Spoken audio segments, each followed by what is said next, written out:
Alright, this problem is about the journal entries of a business combination. So on January 1st, 2011, Poe Corp issued 12,000 shares of its $10 par value stock to acquire the net assets of Lowe Company. Underlying book value and fair value information for the balance sheet items of Lowe Company at the time of acquisition are as follows.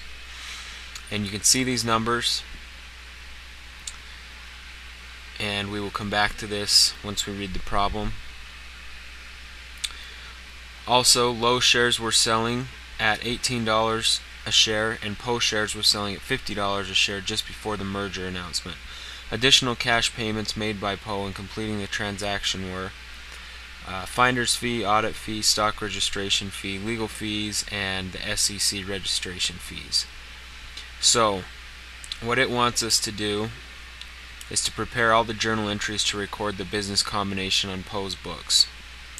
So the first thing that we're going to do is record a merger expense. The merger expense involves the $10,000 from the finder's fee and the $9,000 in legal fees to transfer the assets.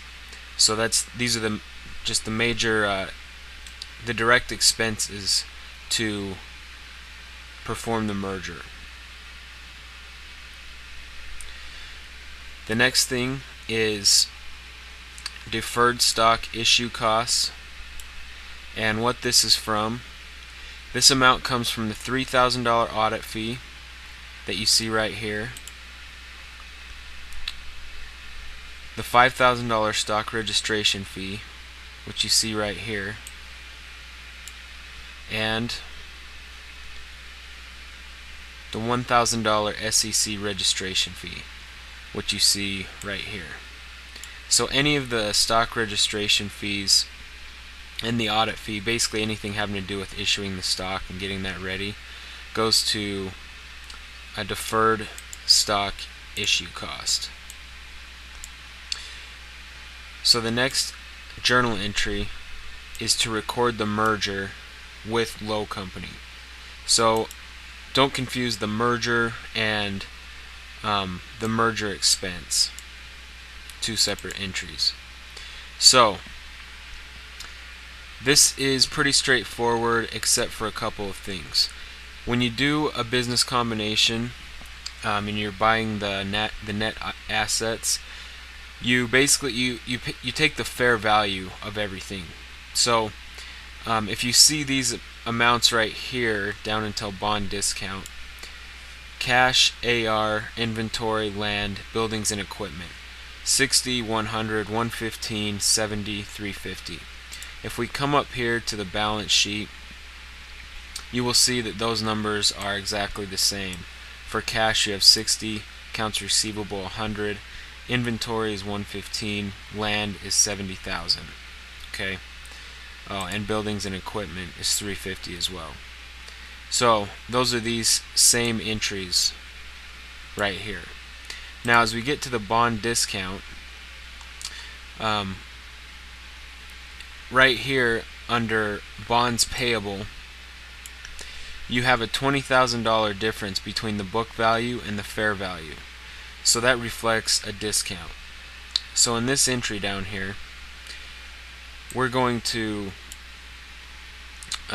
debit bond discount for $20,000. That's the difference.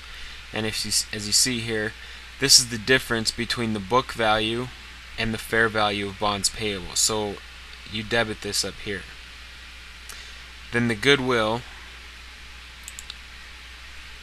To figure out the goodwill, you have the fair value of the consideration given. So if you look at this number, 12,000 times 50, we had 12,000.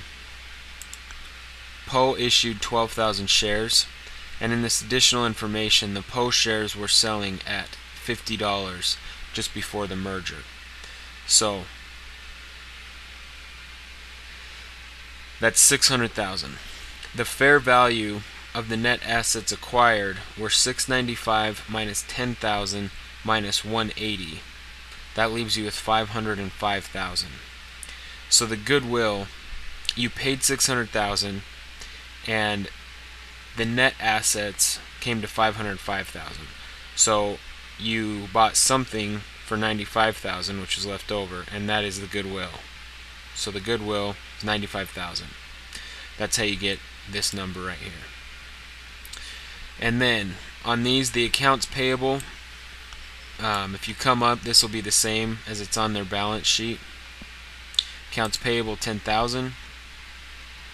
Now back to the bonds payable. We're crediting the book value since the bond discount of $20,000 has been debited in the same entry, and it's basically just to account for that it's there. And instead of just putting $180,000 down here, you put the discount, you debit the discount, and then you're going to credit the full book value. The common stock, this is the stock Poe issued at $10 par times 12,000 shares to purchase the net assets of Lowe Company, so you have $120,000. And additional paid-in capital, there's a calculation to figure this out. We issued 12,000 shares.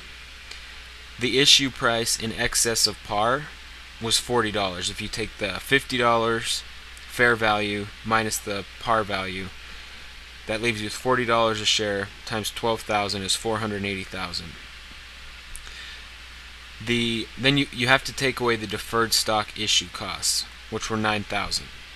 So your increase in additional paid-in capital is $471,000.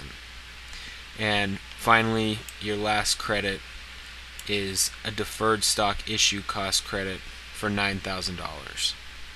And those are the journal entries for this problem.